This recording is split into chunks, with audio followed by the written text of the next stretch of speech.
Assalamualaikum warahmatullahi wabarakatuh.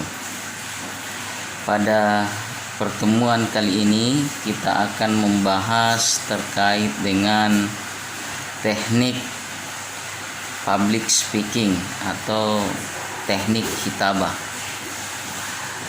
Banyak orang beranggapan bahwa public speaking, khitabah atau retorika itu tidak perlu dipelajari karena mereka menganggap bahwa setiap orang sudah mampu berbicara di depan umum, sehingga mereka menganggap bahwa retorika, public speaking atau khitabah tidak perlu dipelajari lagi.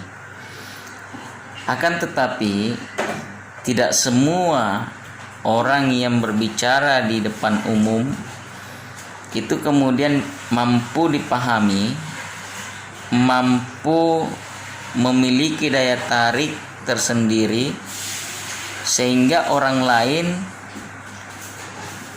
mendengarkan apa yang disampaikan atau melakukan pesan-pesan yang disampaikan oleh pembicara tersebut. Oleh karena itu, public speaking merupakan ilmu dalam sebuah sejarah adalah ilmu penguasa. Artinya bahwa tidak semua orang mempelajari yang namanya retorika.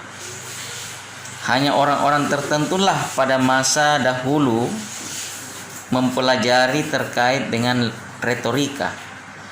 Hanya kalangan bangsawan, kalangan raja, keturunan raja yang kemudian mempelajari terkait dengan retorika. Retorika pada saat ini dikenal dengan istilah public speaking. Dikenal sebagai public speaking. Kalau kita kembali bahwa ada beberapa teknik dalam berretorika. Yang pertama ada yang namanya memorize atau teknik menghafal.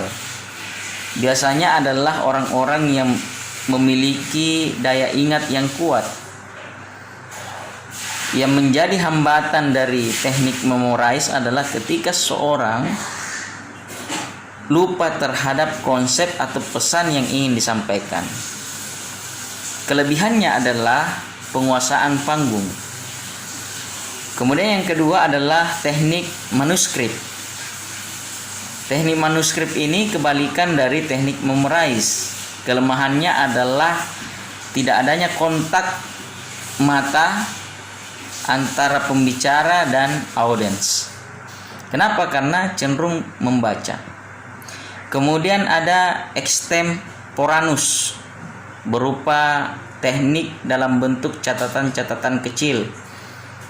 Kelebihannya adalah menjelaskan sesuatu pesan dengan secara sistematis, namun yang menjadi hambatan atau kekurangan adalah kadang pembicara yang menggunakan teknik memorize ini melupakan waktu.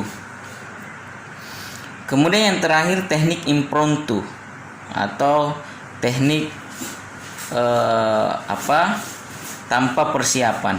Ini bagi orang-orang yang punya pengalaman dalam public speaking maka ini mudah, tapi bagi yang tidak punya pengalaman ini adalah sangat susah. Kemudian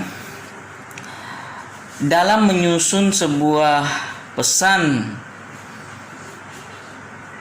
dakwah, menurut Aristoteles ada beberapa langkah yang harus diketahui. Yang pertama adalah intention. Intention itu adalah menemukan data-data apa yang kemudian kita ingin sampaikan.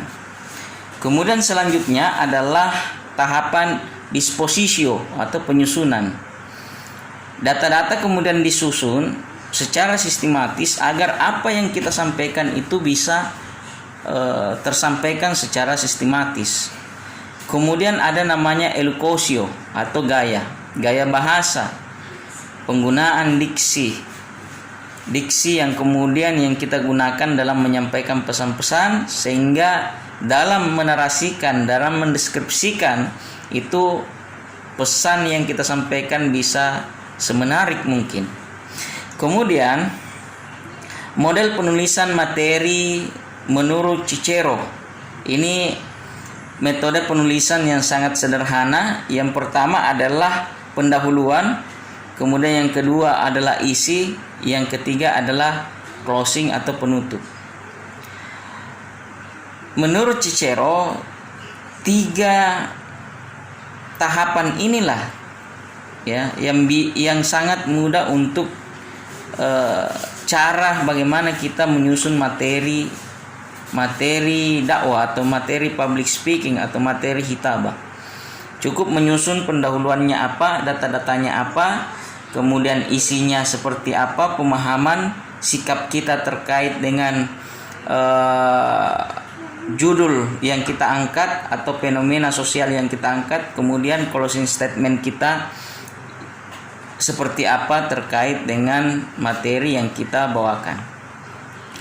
Kemudian menurut Aristoteles, sebuah pesan dakwah, sebuah retorika menarik jika sudah memenuhi 3 syarat. Yang pertama adalah adanya etos atau kredibilitas, bisa juga karakter, intelijensia yang dimiliki seorang komunikator, yang dimiliki seorang mubalik atau dai. Kemudian ada logos, bagaimana ide-idenya, bagaimana pengetahuannya, penguasaan terhadap ilmu.